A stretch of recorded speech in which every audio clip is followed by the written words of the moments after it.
Anyway, we're going to start over again. That's no problem at all. So everybody that's watching live right now, you get round two of this. So this is awesome. You know, I do this every time I start the show, is I do something to fumble it. But, you know, I guess that's why we're live, and it's part of life. So anyway, hey everybody, Nikki Burnett here.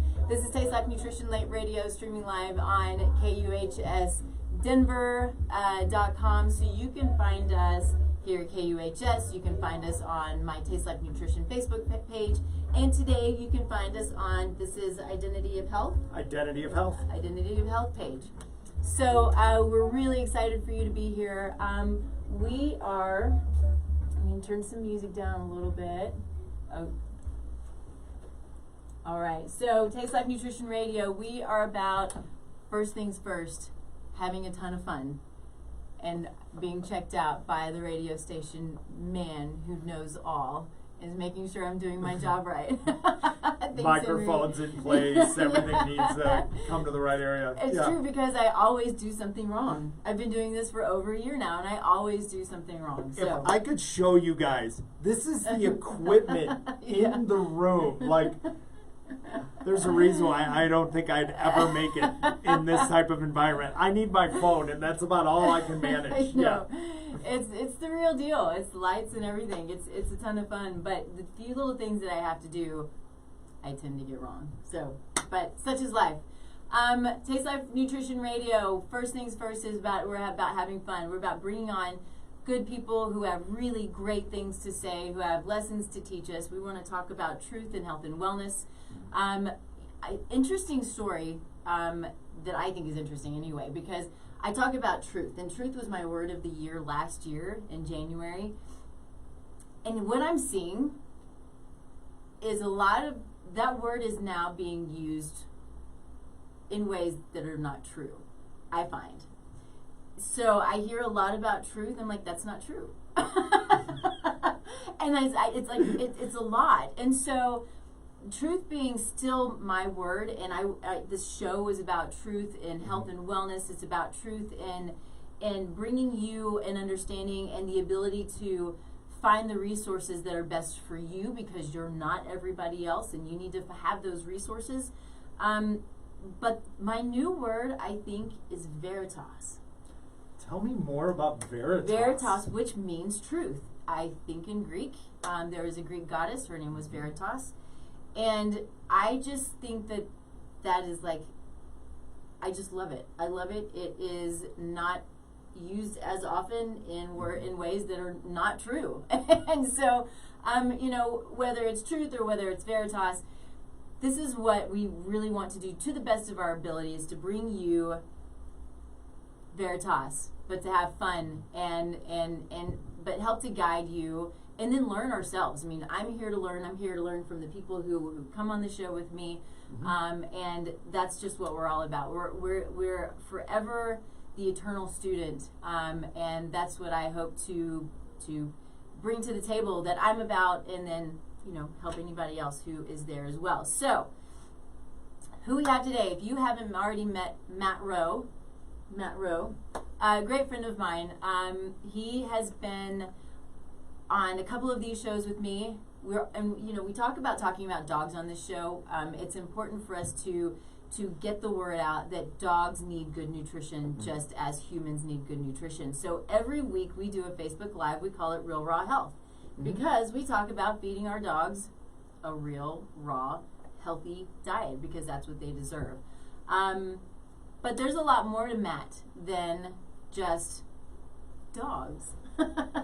Which is very important. It's a passion. It's one of those sides. Yeah, but there is a lot more to Matt, and so Matt has had this really amazing evolution. And I say it's an evolution. We've known each other for just over a year now, and I've watched him grow in his multiple businesses, and then where he wants to be and where he wants to go. And so that's why I wanted to bring him on, because his story is amazing, and I think can be life-changing for people who are out there who suffer from MS or suffer from any kind of autoimmune condition, because they can all be detrimental if we don't know how to handle them, right?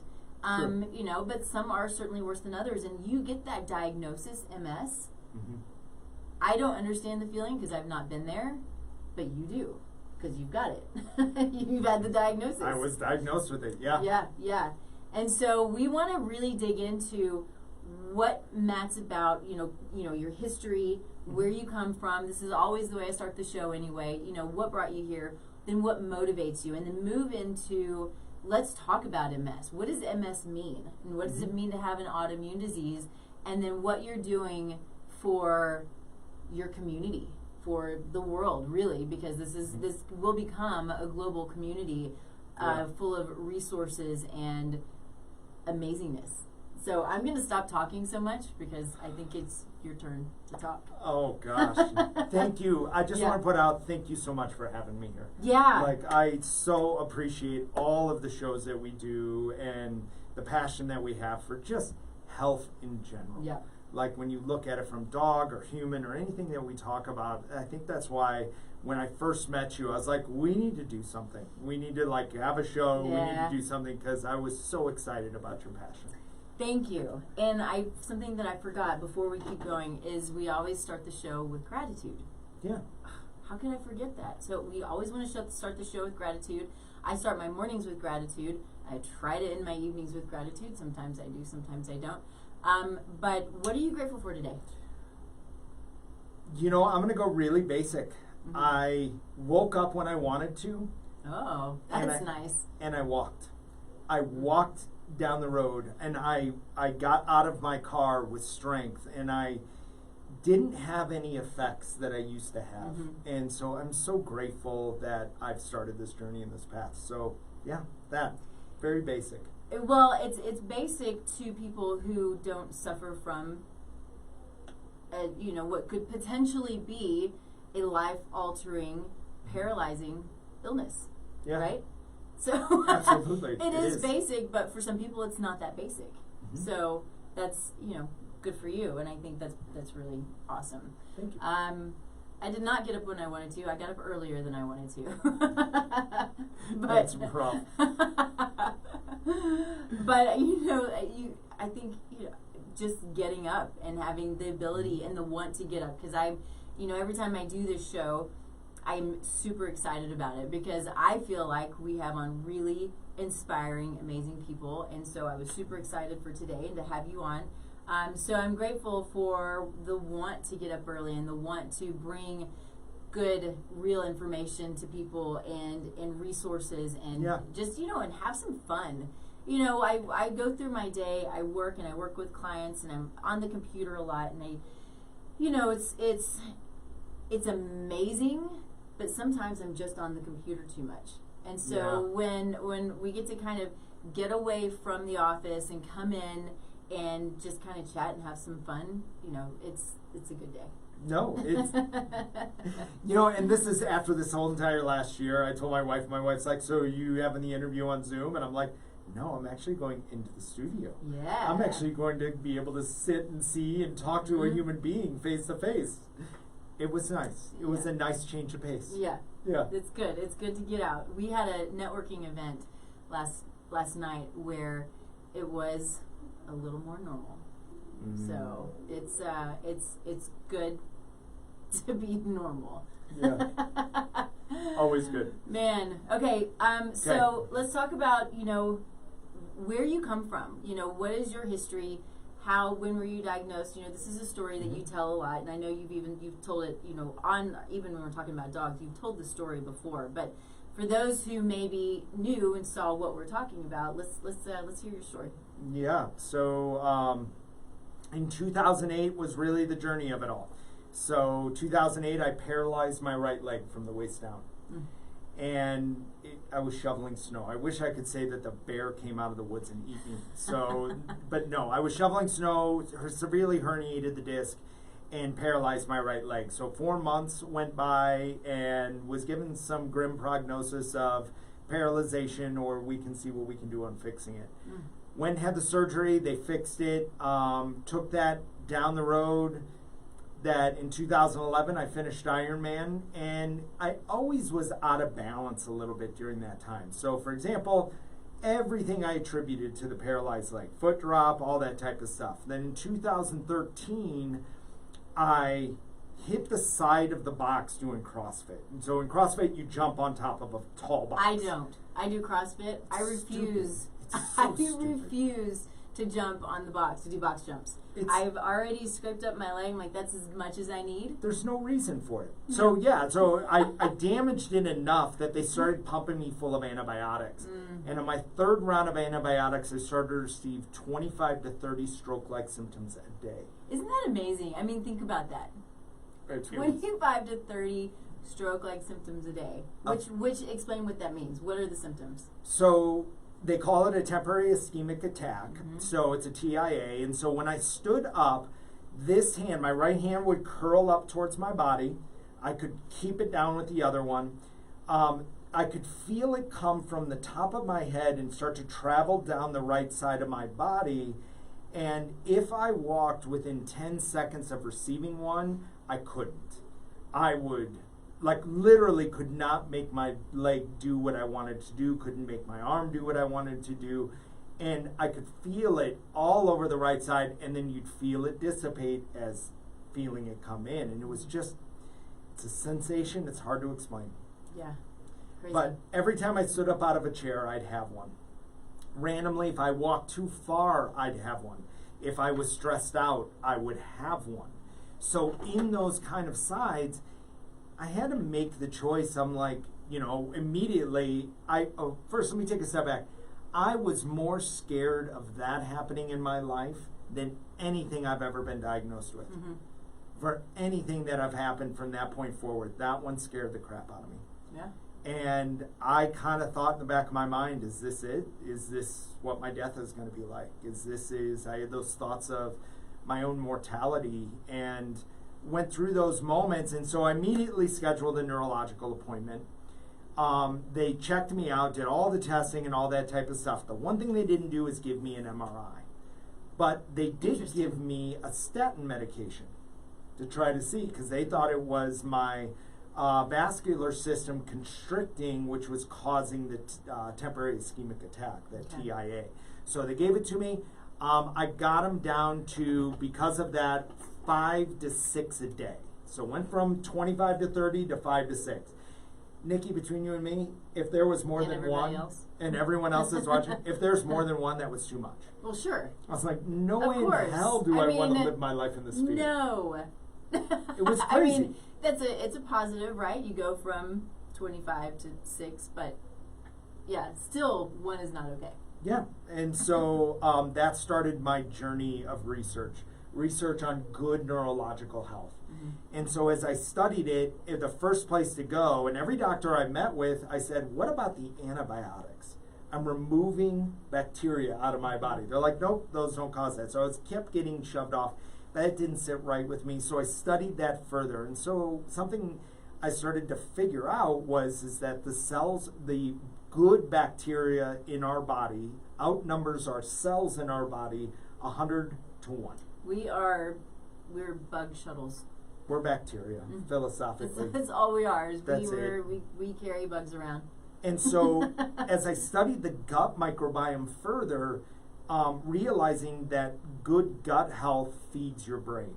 So when we have good gut health, so then at that moment, instead of to get off the statin medication, which its side effects to it I didn't like, I went at some point and I started to replace my gut microbiome, because what did antibiotics do inside of me? When my last round of antibiotics I took, I noticed within hours the first attack starting to happen. I said, there's got to be something with the antibiotics.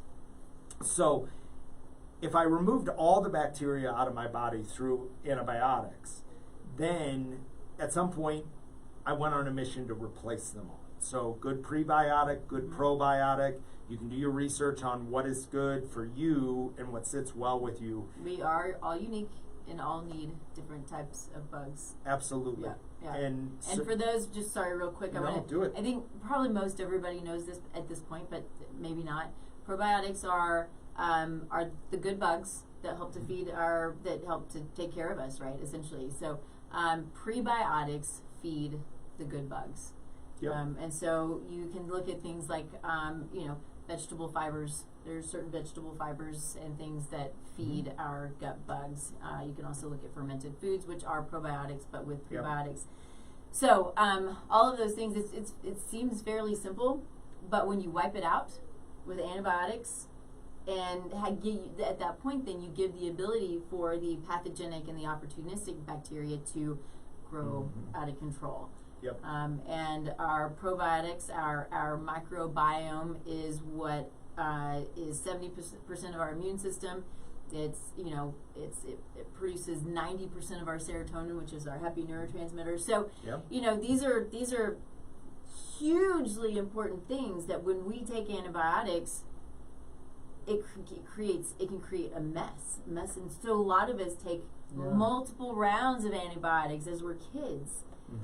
Anyway, go ahead. And in this journey, I went on 3 months of antibiotics. Oh my gosh. Heavy dose. I think the last one was 1,500 milligrams that I was taking the pill, and I noticed it right away. So as I replaced it, I started to lessen. I was that bad patient that cut their pill in half. And seeing how it would affect as I started to replace it, and I started to get better. Over 30 days, I had no strokes, not on medication. So really, I was able to get rid of the statin medication, and once I repaired my gut health, I started to feel better. So I took that down a little bit further. I thought I was, oh my God, I'm healed, I'm fixed. But then I started to notice some balance issues. Then there was a moment when I walked the Colorado Trail with my son and my father, I could only walk 800 steps. 800 steps, I'd start to arch over. I would, and my anger and frustration during this time was mounting, was getting bigger. And still avoided getting help. I did not want, and I avoided it. 2 years later, I went and got an MRI. Got a call from the doctor that said I was diagnosed with MS, and went into my neurology appointment with my MS specialist, and she said that you have primary progressive MS. This is a bad kind. This is the one where if you have an attack, you stay. That is your new normal in that attack. Wow. And so got the crap scared out of me again and said, but with all the research that I had done, I said, there's something to this. Read books galore on what I could do and how I could improve it. So when she gave me the option for the medication that she wanted me to get on was only 27% effective. And in 38% of the people they gave it to, it made them worse. So say that again.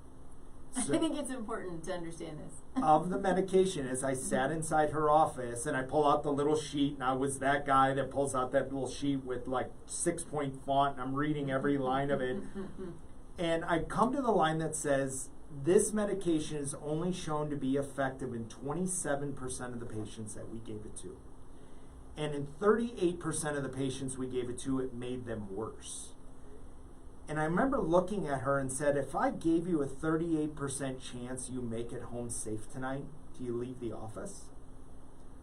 And the answer is obviously no, she wouldn't. So I said, you know what? I want to see what else I can do. And so because of all this research and everything I'd done, I started down this path and journey of understanding and knowing and turning myself into the experiment on how I could feel better with MS. Could I keep symptoms at bay? Could I start to walk farther than 800 steps? I had all these markers that I wanted to achieve past. And happily today, Nikki, I can walk 2 miles. That's awesome. I still work out 5 days a week. I'll have moments where I'll start to not feel good, but I can directly relate it to what I ate the day before. So I think that's key, because there are so many things that are important to the way that we live, whether you have an autoimmune condition or any other condition. And it's everything that has to do with our lifestyle. So food, it's I find it interesting, and I'm going to say this. I'm going to just say it because it's the truth. There have been multiple doctors, and it's not their fault, they're not trained in nutrition, but multiple doctors that I've heard, one was my own mother's endocrinologist, who said food has nothing to do with her. It was her Hashimoto's, which is a autoimmune thyroid condition. And I've heard others say food has nothing to do with whatever disease condition that they're dealing with. And of course, as a nutritionist, I'm like, well, that's crazy. But right. Let's think logically a little bit. You know, logically, what we do to our body, inside, outside, what we put on it, what we put in it, is going to affect everything about us. Yes. You know, and I say what we put in it, it can be our thoughts, it can be, you know, body care stuff, it can be the stuff that we put in the garden. You know, we talk about glyphosate all the time, which is Roundup and terribly toxic and now shown to be a carcinogen. Right. And so food, just changing food and knowing what it is that you ate and go, yeah, I know what I ate and there's a symptom, you know, I know what to do.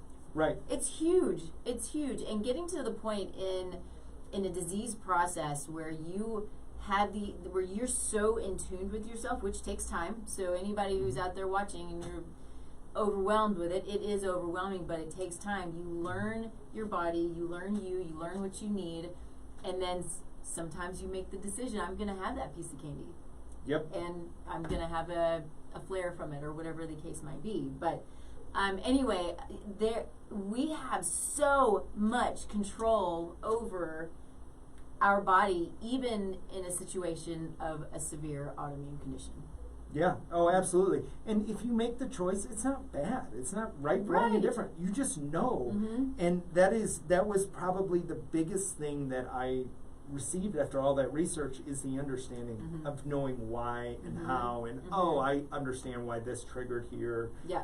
And you pointed to inflammation. And so, and I think that when we look at oxidative stress, because oxidative stress can come from multiple areas, toxins, like you said, from our environment, food that has been highly processed that our bodies no longer see as food, and well, really it's not food, and it's causing, you know, that response, that zonulin response inside of our bodies and in our stomachs, and it's creating our immune system to trigger in there, and it's activating the T cell, and it's activating the B cell, and so as all of these things start to happen, as I lessen that more and more and more, I got better.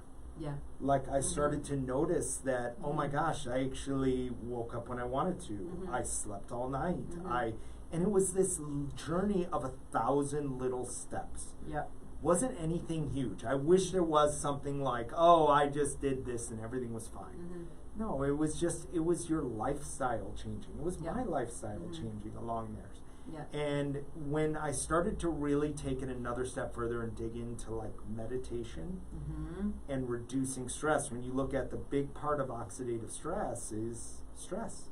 Yeah. Is when you're looking at it is when I would beat myself up and I had a conversation with my wife on how long I'd had long-term perpetuated stress because I was an executive, I was working long hours, I had little kids, I had businesses that didn't work. I mean, there was like a lot of stress, and we had calculated that it had been 12 years. Okay.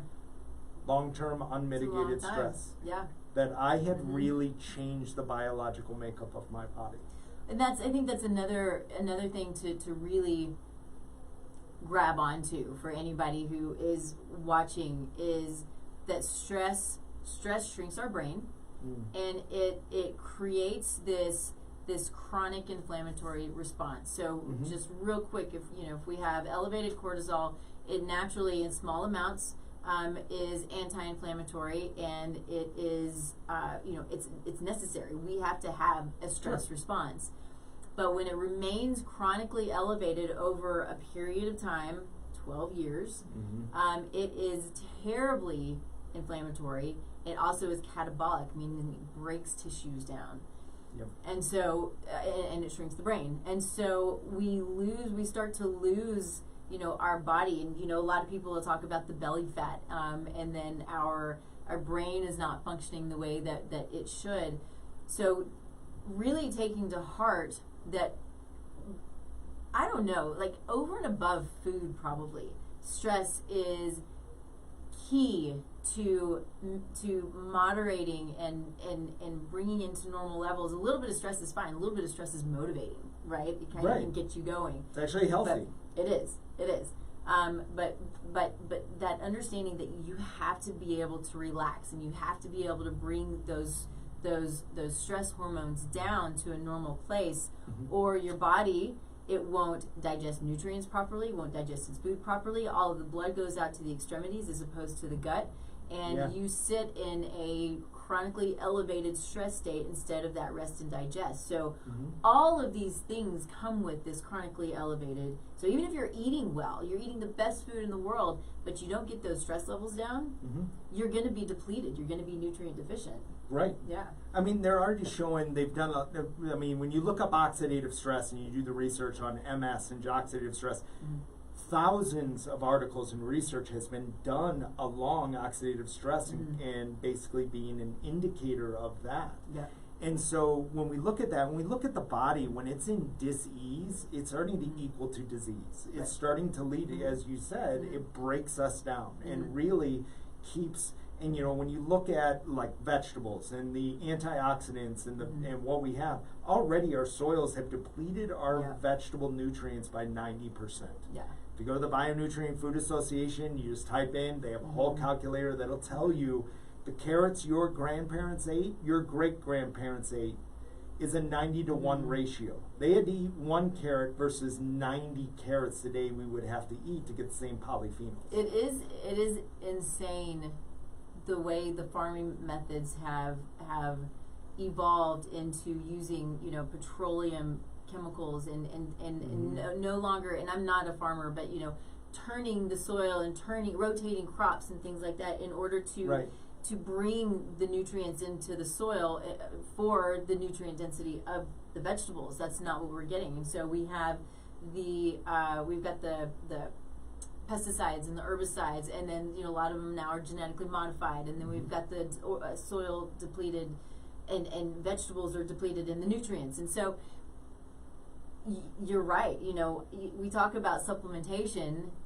Why do we need supplementation? Well, because we don't get what we should get from our food anymore, and then we're eating trash a lot of the time too. But so then that healing property of what you need in those antioxidants from eating a healthy diet, it's not enough. Because if I'm over here constantly in a state of stress and I'm attacking the body and I'm putting it into this fight or flight response, then all of a sudden I don't care if I'm the absolute best eater in the world, eating the most healthy foods, and have studied everything that I can to make sure that I'm eating healthy, but I'm stressed out over here. It just cancels itself out. It negates it. It kind of does. It kind of does. Again, you don't have the ability, your body biochemically doesn't have the ability to break down the nutrients because the blood is not there to support it. Right. The blood's all sitting out here going, I got an emergency, I have to go do something, I have to go now. Yeah. And when you think that our thoughts every day, 78% of them are negative. It just breaks my heart, but I think it's true. It's something for myself I've had to work on. You know, it's that negative self-talk that you know that beats you up. I can't believe I did that. I'm so dumb. Whatever, and that stuff. You know, it adds up. It does. Like, I could leave this interview today, and I have 2 ways that I could go. I could go, oh, that was terrible. Well, I just rambled the whole time. And I will do it to myself, not knowing anything that else of what anybody else thinks. Myself tells myself that, and then I begin to believe it. You're not smart enough. Why do you think you can do this? And all of a sudden, it cascades, and it starts to lead down that path. So let's take a disease like MS. It's really easy to walk into that road and saying, oh, I feel bad today. My legs don't work. I don't have this. This doesn't, this feels bad today. Now, granted, let's say I had gluten and it's causing an inflammatory response in my body and I don't feel good. If I didn't know it was the gluten, my mind might go to, it's the MS. And I start to believe that, and that cascades down into a series of choices and events. What if we flip that? What if we flip that to say, oh, I feel terrible. I had ice cream yesterday. That's why my stomach's upset. Okay, it's not the MS. Man, I'm sore today. Oh, you know what? I went and walked a half a mile farther than I have ever done in my life before. So now we start to frame it differently. We start to reframe. So at that moment, we slow ourselves down. And I think one of the biggest things, and this has been for me and I've seen with other individuals, is loving yourself. Enough to say, you know what, I'm going to sit down. I'm going to sit quietly for a little bit. I am going to give myself the benefit of the doubt. This is going to be okay. And that's why they see reports, and they've done a lot of research on people that heal cancer through laughter. Laughter is the best medicine. What you're doing is you're reframing your mind again to get into that state. So that has been a big step in a lot of what I do. I want to make a point of something because you kind of went down that road, but so anybody, again, I feel like there are some important things that need to be understood for those who maybe don't know and haven't gone down this road, or maybe is hearing some of this stuff for the first time. But anybody with, you talked about gluten and dairy, right? Well, and sugar is in there as well. But, talk about loving yourself and loving yourself enough to know the things that you should not put in your body if you have any kind of autoimmune condition. And that's going to be gluten, pasta, bread, beer, anything that's wheat-based, barley, rye, those all have gluten in them. Wheat is genetically modified. No, it's not. It's hybridized to increase the gluten content. So really high in gluten. But those are the things that are inflammatory, especially here in the United States. But if you have an autoimmune condition, gluten is the devil. You should never, ever, ever let it cross your lips. Because it is that bad. Literally, it is that bad. But dairy is as well. And I'm one of those people, I think for some people, raw dairy can be a healthy food. Not for everybody, but for some people. Not if you have an autoimmune condition. You have to stay away from it. It will not allow your body to repair and to heal and to come into that better place, because it'll constantly be creating that inflammatory response, and the body will constantly be fighting it. And it will be very, very difficult to get to a place of what I would just call balance. So an autoimmune condition is the immune system out of whack. Right? It's not a problem with your brain, it's a problem with the immune system. It's not a problem with your thyroid, it's a problem with the immune system, right? It's your immune system attacking. Right, it's attacking its own tissues. And so it's whatever the tissue is attacking, that's the autoimmune condition. But regulating the immune system and bringing the immune system back to balance is really the goal there. And there are a number of ways to do it, and it's going to be different for everybody else. But two key things: do not put gluten and dairy in your mouth ever. And I would say sugar too. Sugar is kind of a nasty one. It's the amount of sugar we eat. I mean, it is crazy how much sugar we eat in a day. So typical American diet. I mean, you're talking about sodas. You're talking about there are other products that they out there. I mean, low fat. It's sugar is how they got that flavor back into it. So I mean, the amount of sugar we eat is and it's inflammatory. So anything you can do to reduce that inflammation. And so, what if I reduce my inflammation, then all of a sudden my immune system is not triggered. And so the medication they have today, it's an immunosuppressant. They want to suppress the immune system. What if I never triggered the immune system? What if I really kept the immune system at bay and allowed it to heal? And then I supported my gut microbiome to actually create a strong immune system, so it's a healthy immune system, not an overactive, in a state of fight or flight, in a state of, oh my gosh, what did you do? And we look at it, it's like that toxic bucket. We fill the toxic bucket too much, it starts to overflow. So any change that we're going to make, I have individuals say, oh, how fast can I do it? It's not about how fast you can do it. It's about staying with it. So this is a lifestyle change. It is. It's because what you're dealing with is something that likely will not just go away. You can moderate the symptoms. The symptoms may entirely go away. But what happens if you eat a piece of bread or a piece of pizza, or you have that ice cream or whatever? For some people, maybe nothing. For some people, it's that bucket. Okay, I had 2 pieces of bread, and now I have a massive flare. So these things are different from everybody, which is, again, why you go back and you learn your own body. But find the people who know how to guide you. Find the people who have been through have their Right. own story or have the training. I work with all kinds of autoimmune clients. Your functional medicine doctors, that kind of thing. People who know drugs may be important for a short period of time. They may not be, but it could be that you need something for a period of time as you're allowing your body to heal. Yep. Absolutely. Yeah. And even with food, if you're on medication, that's great. If it works for you, that's fantastic. Mm-hmm. But know what medications work and what medications don't work in there. Mm-hmm. But, you take a look at the story of like Kevin Smith, and I posted in my community, he's a power lifter. This guy is a bodybuilder, he does huge. all this. Yeah. And so when you look at him, when he was 22 years old, he was in a wheelchair, diagnosed with MS. And so for the last 17 years, not only did he start to reframe his brain, his diet, and his exercise on what he did, his life started to change. Yeah. And if you're not a part of my community, definitely come into that community, It's a great community, yeah. become a part of it, Yeah. and read his story, because he's not the only one. You have Dr. Terry Walls, bedridden, now riding her bicycle 25 miles a day, Yeah. and Have is her helping book next people to with my MS. bed. It's brilliant, and as you look at it, it's really about that regimen of reducing that oxidative stress as much as possible. Yeah. So we're already 40 minutes in, and I haven't taken a break yet. So I need to, it's a good thing that this is like global internet radio, streaming live on KUHS Denver. I have to throw that in there. But if I had to be on track, I would be in a lot of trouble because it's set schedule. Your producer I'm surprised he hasn't walked in yet. I know. So, who do we have? We have Rightful. Thanks, Henry, for taking care of me. Rightful is an amazing company.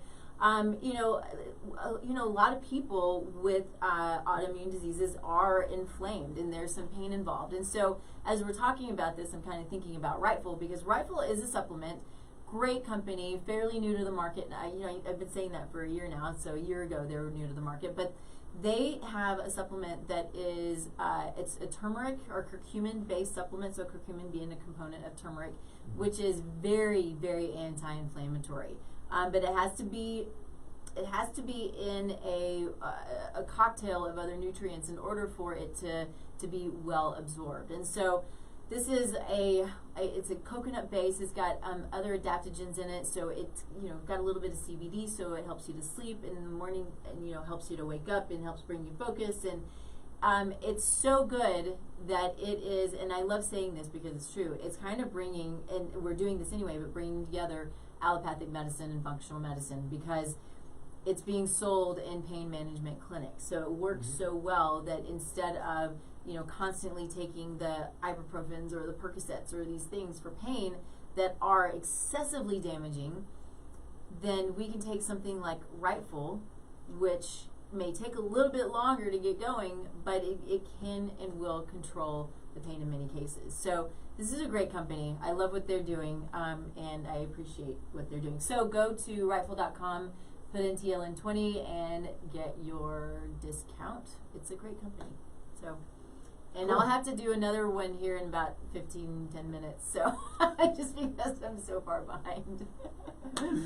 All right. Anyway, so let's do this.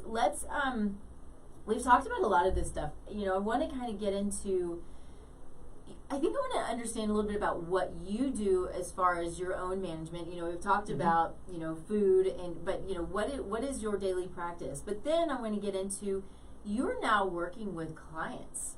Yes. Who have MS. And I want to talk about, now that you're evolving into the identity of health and the identity of MS, what that looks like, where you want to go with it, and what you're doing with your own clients to help them, you essentially have the same story you have.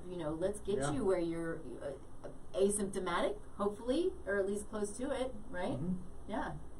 Yeah, so and it really is, and we had talked a little bit about it, it's a lifestyle change. Yeah. So now I try to wake up at 5 a.m. every day.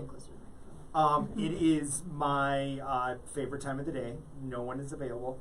No one is around. It's quiet. And I take that time and I sit in meditation for 45 minutes to an hour. Nice. And I really, when I first started, Nikki, it was like 60 seconds. It's people say I can't do it. You can do it, but it's a practice. Right. Just like anything else. And in this journey, so then I, go out and I try to help as many people as I can. And I connect with others that have MS because I know how fearful it was for me because I felt alone in it. I felt like no one understood me. I felt like as I walked down that road, it was like a big wait and see. Like I used to joke with my wife that she's like, how'd your doctor's appointment go? And I'd shrug my shoulders. I'm like, well, they want to do this, but it's kind of like a big wait and see. And so I didn't know what to do and, kind of go. So as I stepped into making this decision to build what I'm building now, it is really under the premise of how many people can I help? How many people can I help support and be with and show them that their life does not have to end with the diagnosis of MS. It's the start of another journey. It's the start of an opening, an awareness of really taking control of your own health. Now, if I am hypersensitive to all of these foods and all of this stuff, I can say, oh, that sucks. I can't eat this. And I can use the word I can't. But then all of a sudden, don't I just beat myself up? And then doesn't that cascade down to another set of thoughts of everything I can't do? That kind of pity party. Yeah. And that, which doesn't help anybody. It doesn't. And that's where I have to commend my wife. My wife beat the crap out of me. Every time I started to go victim or that woe is me, she would snap me out of it. She would basically... That's awesome to have that support. And that support is the reason why I am doing what I'm doing today. It's the reason why I feel as good as I am today, because that support allowed me down a different train of choices. Because really, if we think about it, if our identity of who we think we are leads to our mindset every day, I'm either good or I'm bad, then it leads to behaviors that we have. Then it leads to actions. And then ultimately gives us the result at the end. So what if we reframed our identity? What if we thought about ourselves differently and we started to put ourselves into a different context? Then slowly over time we will have different results. Right. I think that anybody in a situation like yours, anybody with a scary diagnosis, anybody with a traumatic event, these things, there's that point to where you're like, I can't believe this is happening to me. But from the time you were diagnosed to where you are now, who you are, what you've learned, what you now can share, and what you bring to the world,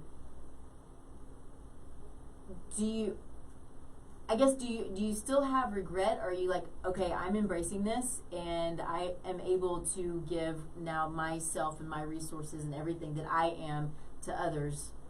Because life is a journey and it's gonna give you a knock in the head and like you said, you either take it and run with it and learn from it, because that's what it is. It's a learning experience, everything about it, or you just go, oh crap. You just sit there, you don't do anything, Right, and you get frozen. So, Now, in my ideal perfect world, 100% of the time, Nikki, I think like, it's hell no.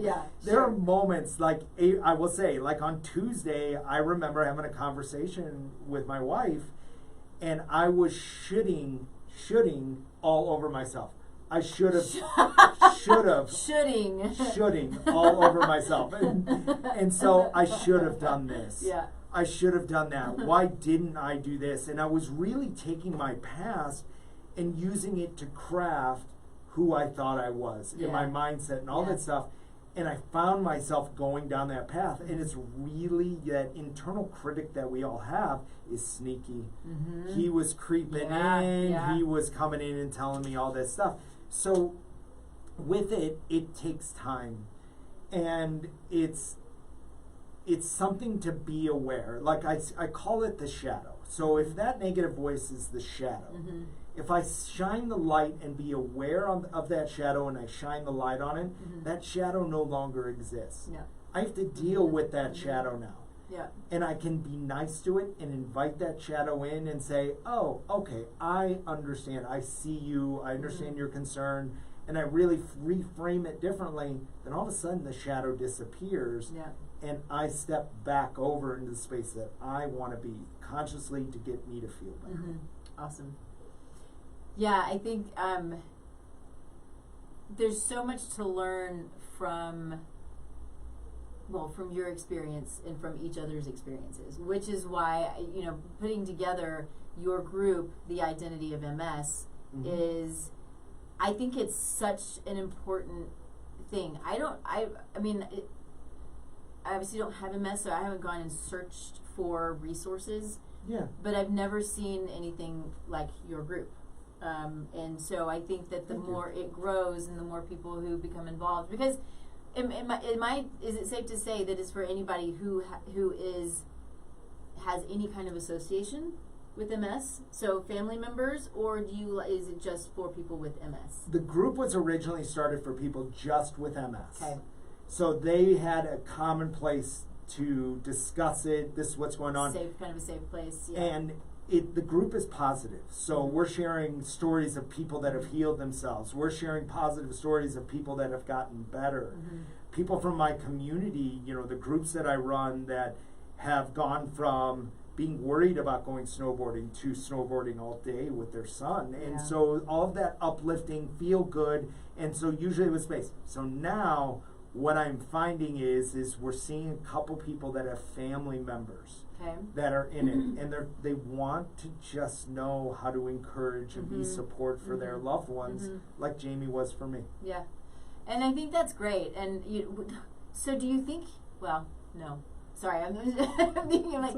So do you think that it would be beneficial to kind of have two groups, where there's a support group as well as an MS group, or just learning? I mean, for me, just hearing your story and learning from people who like you is huge in just helping me work with my own clients. Yeah. Because I, at least to date, don't have any autoimmune conditions, but I am surrounded by it. Friends, family, clients, because it is everywhere. It is skyrocketing.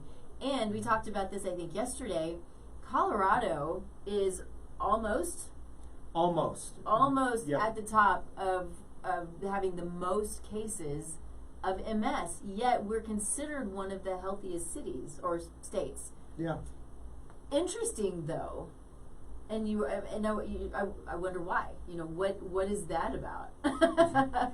I've done research on this. They have no idea. Yeah. There's really no definitive proof that says this is why people in Denver get MS more than anybody else. So from living here in Denver and experiencing it, I do know when I go to altitude, so for example, when I go to Breckenridge at 10,000 feet, I notice all of a sudden inflammation starts to happen a little bit more. I've got to change a couple of my habits in order to have a good time when I'm in Breckenridge and go skiing and do that type of stuff. Because think of like the bag of chips. Like when I drive up into the mountains, the bag of chips explodes and it gets bigger. So why would that be any different inside of my body? Is that I'm swelling my cells or swelling a part of my body that's getting into that. So I have people in my group that tell me, hey, I'm going to Estes Park. What kind of things can I do? So I don't know if it's the altitude. I don't know if it's our water content. I don't know if it's the vegetables we eat, the dry climate, like all of these kind of things. And did my toxic load get to a level that it started to overflow? Something I want to throw out there, because I was fairly recently introduced to this, and probably a lot of you have already seen it, but there's a group called Environmental Working Group. So Environmental Working Group, so it's EWG. You can put, what do you put in? I think you put in environmental working, I should have, because I didn't even think about this before coming in. Sure. But then it's a /water, and then you can put in your zip code, and it will tell you the toxicities in your water. Yep.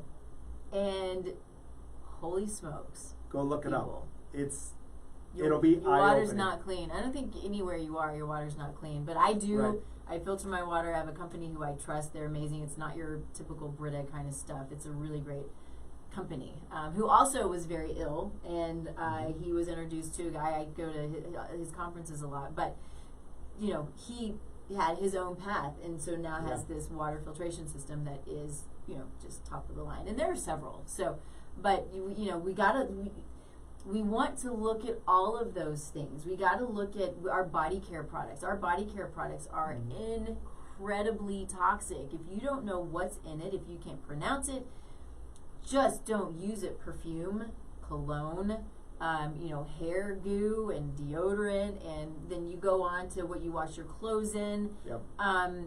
Think about your kids, think about your animals, all of these things. This goes back to what we talk about, pretty much every week. But, there are toxins that we can avoid and toxins that we can't avoid. We're going to be inundated with toxins that are in our air and in our world. But there are things that we can avoid. We don't have to use these, and they're expensive. These expensive cleaners and things, when we can use vinegar and orange oil, which is one of my all-time favorites, is orange oil. Anyway, I need to take another break, real quick. It's so bad. Okay, so Zymogen is another company who's a great sponsor of ours. Zymogen, they are top of the line as far as quality of their product. The data they have data behind their products. We know that they're good. You cannot find them on eBay or on Amazon, and that's very important because you cannot trust supplements from those companies. Well, it's not their company, right? It's from random people, really. Right. So, I will say it a million times, you've got to be so careful about getting your supplements off of Amazon and eBay. I don't do it. I don't send my clients to there. But I do use companies like Zymogen, who are, they're professional lines, and they are there to support the practitioners and the practitioners' clients and patients. So you can go to my website, tastelifenutrition.com. At the bottom of it, you'll see a button that says Whole Scripts. It says Zymogen Whole Scripts. Click on that, and you can put in Radio 5, get a discount. Know what you need before just going and buying something. But if you know what you need, then feel free to jump in, take a look around. They're really top of the line. So I appreciate Zymogen a ton. Cool. Yeah. What are some things that we want to hit on? I think I want to know at this point, we've got, just a few minutes left. You've got a book that's coming out. Yep. What is it, what are your, big audacious goals now? What is it that you want to see happen with all that you're doing in the next year, 5 years, 10 years? You pick. What's next? It's a good question. I always have a hard time answering that question too. I am a small piece of a much larger puzzle. Mm-hmm. And when I look at it, it just doesn't end with what I do coaching and helping individuals thrive with MS.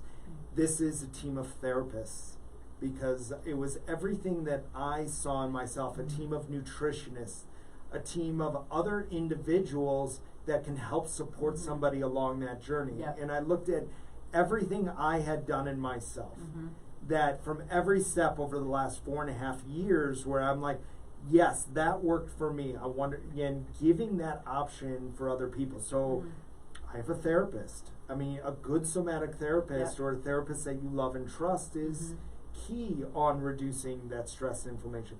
A good nutritionist like yourself that can sit and say, oh, okay, yes, I understand these principles and I know how to actually reduce inflammation inside your body, and then give you those tools as well. Right. I can introduce you to it at this point right now. I can make you aware of it and then help you and guide you along those first steps of that journey and guide you to that individual. Yeah. But I'm talking about a team of individuals under the Identity of MS umbrella that takes a look and supports and helps and becomes a full spectrum of everything that you have. When the book comes out, that's another big piece, is I'm a public speaker. I've spoken on the TEDx stage. My TEDx talk was censored and they won't post it. So if you know anybody at TED, have a conversation with them. It's my story, but I talk about pharmaceuticals and I talk about soil health and I talk about food as medicine. So get this, right? We're speaking truth we're speaking Veritas, Mm-hmm. and your Veritas is censored. Yep. And it's all just my story. And everything that and the correlations that I have made, and a lot of what I talked about today, and it baffles me. But you know what? It won't be the first time I'll speak at TED. And this won't be the first time that I'll speak for other individuals, because I know deep in my heart you can feel better. Yep. You can feel good like you used to. Like, for example, like the entire diagram that I created on everything that you create, the center of it is feel good again. Yeah, yeah. Because that was something, as I thought about it and I sat and I mean, really perplexing on it for a long time, said, why? Why does somebody want to have me help them? And ultimately it came down to what I wanted. This is it. I want to feel good again. Yeah, yeah, absolutely. And that's it. Is, I mean, super simple, but that actually comes with reducing oxidative stress, your identity, who you think you are as an individual. Can I show this? Yeah, sure. You can totally. Just so you know what I'm looking at. So I think so right in the middle, feel good. I love this. And I know you can't see it. I'm sure it's going to be in your book, and you've got it in other places. Yeah, and I'm redoing my website right now, so it'll be on that as well. But it really comes down to mindset, community, and the tools. But this becomes much bigger. Yeah. This becomes much bigger with all of the support and everybody helping in everything that we're doing, so that somebody is diagnosed has another avenue to go along with medication. If they want to avoid medication and they want somewhere to go, think of it as that full circle, a team of naturopathic doctors to have a conversation with you and really help you along that path. You know, psychologists, people with mindset, those coaches that are going to encourage you to keep moving forward. I need you a little closer to the microphone again. Sorry. I keep stepping away from it. I need everybody to hear what you have to say. Thank you. So I think that's another key point, though. You know, I work with some pretty chronic clients, and many of them come to me already having a team. And if they don't, then we start to build a team. I know I'm not the end-all, be-all, and I know that there are people out there who do other things that I don't do, and so I have my own group of people who I trust to refer to, right? But somebody may need something else, and so we want to, whatever you're dealing with, build that team. Build the team of people you trust. You know, like you said, the therapists, the doctors, the nutritionists, the physical therapist, if you need, whatever it is.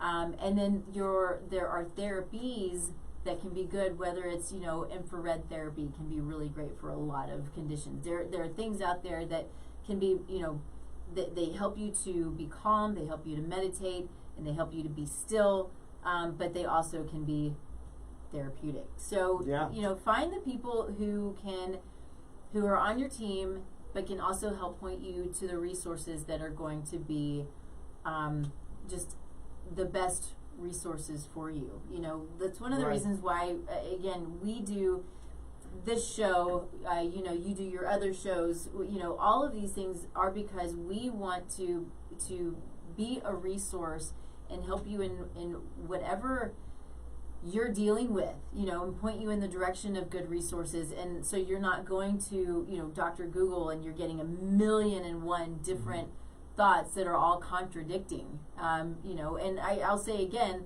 we are not the end all be all, but we love the research. We know a lot of people. We want to be a resource, and so we want to do our best to just bring the good, bring the truth, bring the Veritas. Hopefully we don't get censored, because it's happening everywhere, even when you're speaking the truth. I know. It's scary. It is scary. But anyway, that's our goal here. And I'd say both of us together. And with your dogs. So you know, and we want to do no harm. I mean, this is nothing against anybody. This is really just options to feel good again. To like have your life back, to be in that space where you have control. I mean, some of the biggest things is I know exactly, if I eat that, I know that's 2 days. If I eat that, that's an hour. If I eat that, I'm going to feel great. And I'm going to be able to work out. And I'm going to be able to do that stuff. So it's 100% my choice, which is wonderful. And there is no right or wrong. It's just a choice. Absolutely. Cool. Tell people where to find you. You can go to identityofhealth.com is a great way to find me. I'm also on Facebook extensively. So join my Identity of MS group. So you go to Facebook, just type in Identity of MS. My group will pop up. And ask to join the group. And become a part of this with us. You know, be on this journey. I'm really excited. The group started at early February with 3 people. As we started to grow it. As of today, I'm at 72 individuals are in that group. And by the end of this year, my goal is to have 10,000 people in there that are getting this education and getting this hope and getting this, oh my gosh, I can live a better life with MS. I can live the life I choose to live with MS. That is, you know, you talk about a BHAG, a big, hairy, audacious goal. That would be one. It's a big one. But anybody who's watching, you know, tell people about it. You know, there's no catch to it. It's all just about sharing information and sharing resources. So, you know, I would love to be able to help you with that. I'll do my very best, and hopefully everybody out there will do the same thing. Out there and out there. I've got multiple cameras. But anyway, we are grateful that you joined us. I'm Nikki Burnett. I'm a functional nutritionist. My practice is Taste Life Nutrition. This is Taste Life Nutrition Radio, streaming live on KUHSdenver.com here in Denver, Colorado. So you can check me out if you want to. You can go to tastelifenutrition.com. All of my social media is Taste Life Nutrition. On my website, I have an assessment. It's a free assessment. You can fill it out. It comes directly to me, and I reach out to you directly. And we just chat a little bit about what's going on, what your needs are. And you know how I may be able to help and I may not. So and what we can do to move forward, and if I can be a resource for you and point you in another direction. So that's my goal. I work a lot with autoimmune, a lot with GI dysfunction, and a lot with fertility, which is always fun. So thank you. Thanks for joining us. We'll be back here actually not in 2 weeks. I'll be in Belize. Yes. Awesome. Like you are getting out. I'm taking a vacation. Incredible. So that is amazing. So we'll be back. Gosh, I can't believe it'll be a month. But we're always here every other week for the most part, and bringing you amazing people like Matt. So thanks again, and we will see everybody in 4 weeks. Thank you guys very much, and thank you, Nikki, for all of this. Always amazing talking to you. I so enjoyed my time with you. Yep, awesome. Thanks, guys. Cool.